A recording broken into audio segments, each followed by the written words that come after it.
Hi everybody, today we'll talk about how to fix or how to solve data on Telegram. To know how to fix or how to solve data on Telegram, should just go to settings. After that, we click on apps, default apps, app settings. Here in this list, you will enter to the window or to the app of Telegram, and you can click in this page.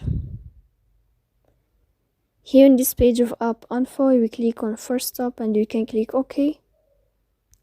Here we'll enter to the window of storage. Then you can click clear cache. In the end, you can turn off your Wi-Fi.